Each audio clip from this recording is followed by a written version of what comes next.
I'm Rob Coles. Thanks for joining us. A car, a jacket, and some luggage. So far, that's the only physical evidence of Gerald Knapp's whereabouts. The 86-year-old man went missing on January 28th, and authorities have been searching ever since. This morning, Northern News Now's Jack Wiedner heard from family and friends who set out on their own search party.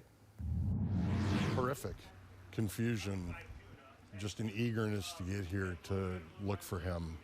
Those are the emotions Scott Knapp felt when he found out his 86-year-old father was missing. Gerald Knapp was last seen on Sunday, January 28th in Ascoff, Minnesota. My dad was seen driving out of town in his vehicle. We think he was going up to get lunch at the diner, which they did basically every day. Gerald was reported missing 4 days later, when that diner noticed their regular hadn't come by in a while. His wife, who had been living with dementia, was still at home.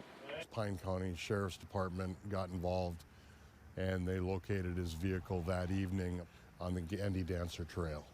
Authorities have searched a 10-mile radius surrounding Gerald's car.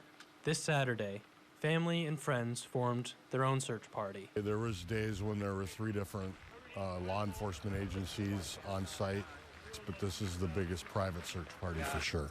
At 8:30, the group gathered at a restaurant to strategize. Road search going east of where we come in at, so we're gonna have people come in. When we go down Rash Road, there's a bunch of wheeler trails that maybe we can send people out on. By mid-morning, they were out searching. In terms of leads, the team doesn't have much to work with. So far, authorities have only found personal belongings a mile away from Gerald's car. But Scott says their team is quite adept. And there's a lot of Air Force people here. There's some ex-police officers that are here, active police officers that are here. Scott says it would be dangerous to search without a big team, but there are other ways the community can help.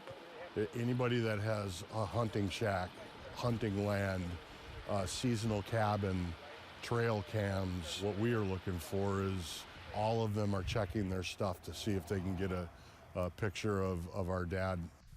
For Northern News Now, I'm Jack Wiedner.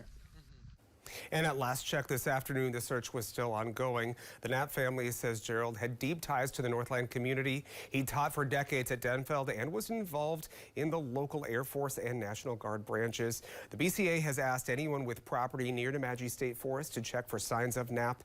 We've got more information about that at northernnewsnow.com.